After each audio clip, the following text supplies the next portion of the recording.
welcome. Today we'll be making pizzas! Hello and welcome. Today we'll be making pizzas!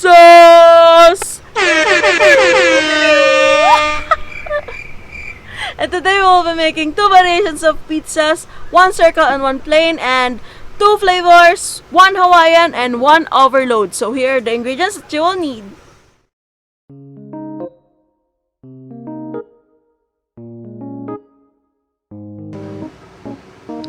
For your pizza dough, you will need 3/4 cup warm water, 1 1/2 tablespoon of sugar,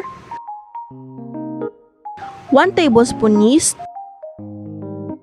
2 cups flour, and 1 teaspoon salt. First, add your sugar to the warm water. It is the food for your yeasts.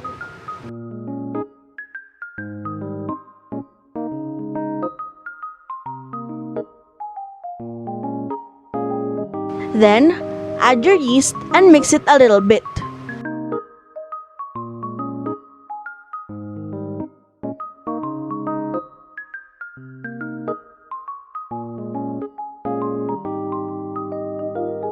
Cover it and let it rest for 10 minutes.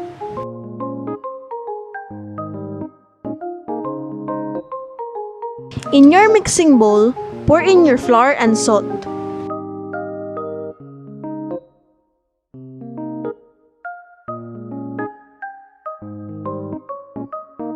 Mix it together and make a well in the middle.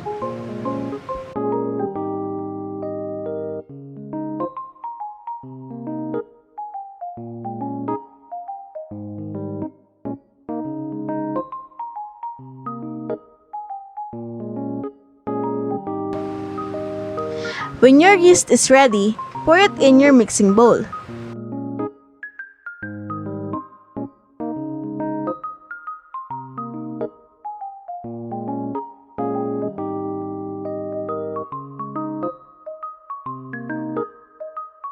If you are using a mixer, use a hook attachment and let it mix and knead for 8 to 10 minutes.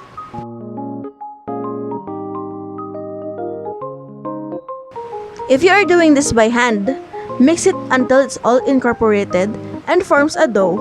Then you knead it for 10 minutes.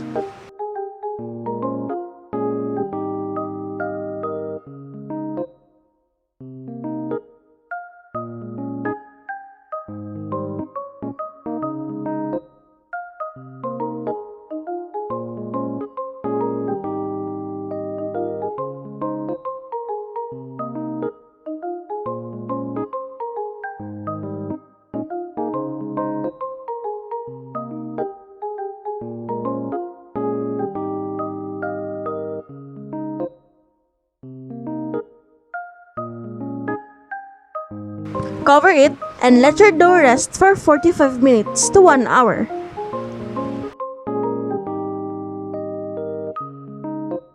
When your dough has doubled its size, we can now knead it by hand.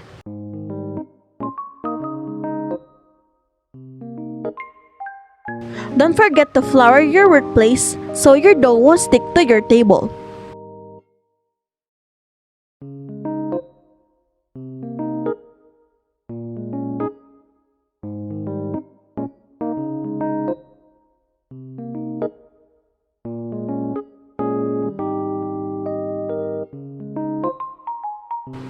Since I've used a mixer, I don't want to over-knead it. So I'll just give it a quick knead. This is our dough for the circle pizza.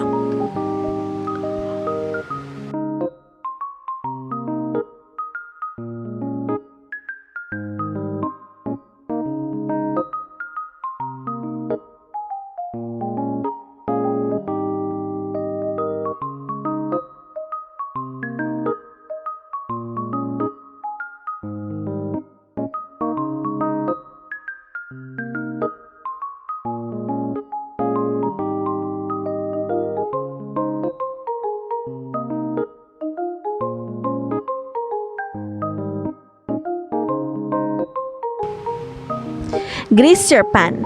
I will be brushing my pan with an oil.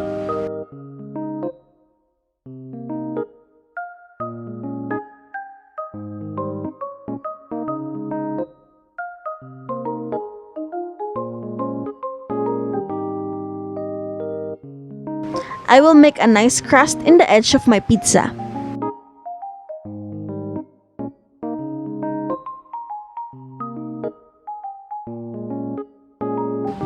Now, poke your dough with a fork so the air bubbles will exit through it, and it will also help your dough cook through.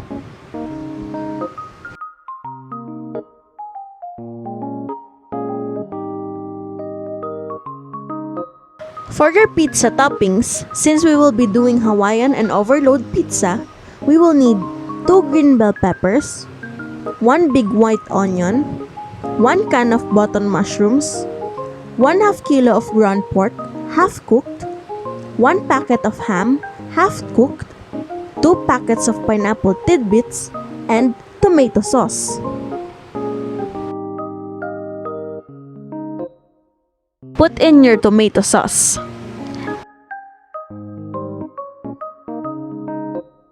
And your pork.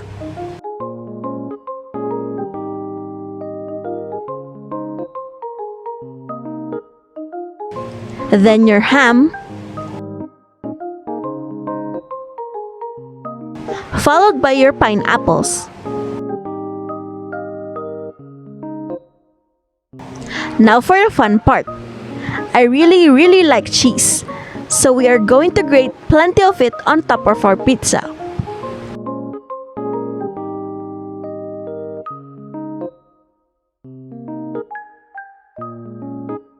Now, our Hawaiian pizza is ready to cook.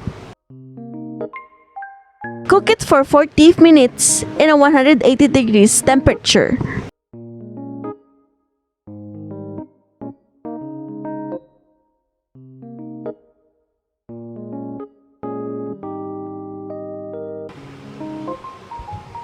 Moving forward to our square-shaped pizza, which is our overload pizza. Repeat the kneading procedure without over-kneading it.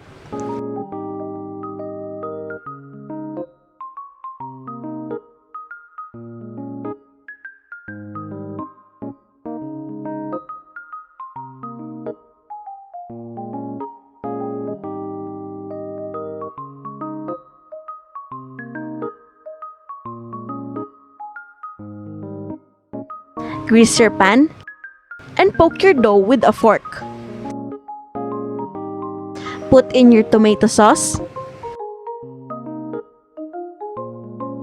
then your ground pork,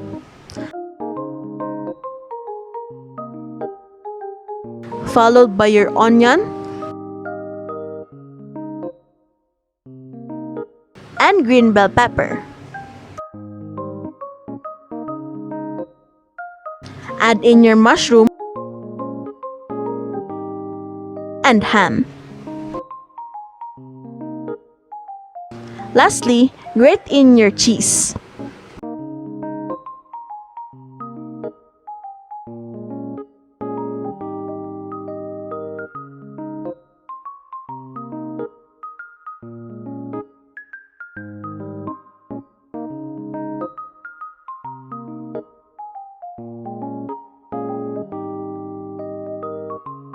Cook it with the same time and same temperature.